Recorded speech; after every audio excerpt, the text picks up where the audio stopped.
तनिषा भिसे या तरुणीला आज दीनानाथ मंगेशकर रुग्णालयाच्या हलगर्जीपणामुळे आणि अत्यंत असंवेदनशीलतेमुळे स्वतःचा जीव गमवावा लागला।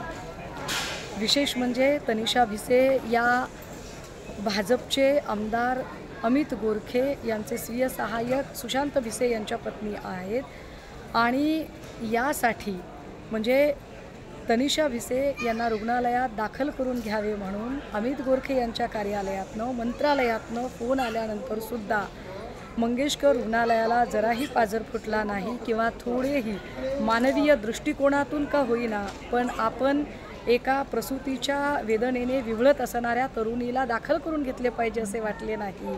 इतका उद्दामपणा, इतकं निर्ढावलेपण तेव्हाच येऊ शकतं जेव्हा सत्ताधाऱ्यांचं राजछत्र भरभक्कम पाठीशी असतं आणि दीनानाथ रुग्णालयाच्या बाबत तर अशा असंख्य तक्रारी होऊनही रुग्णालय मोठ्या दिमाखात उभं आहे।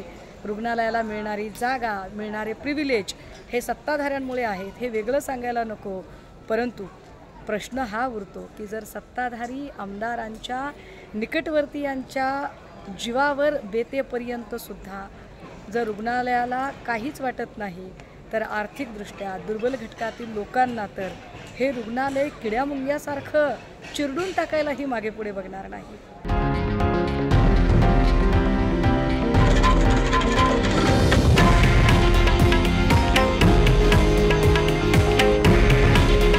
हे आहे देशातील नंबर 1 न्यूज नेटवर्क आणि आपण पाहत आहात TV9 मराठी।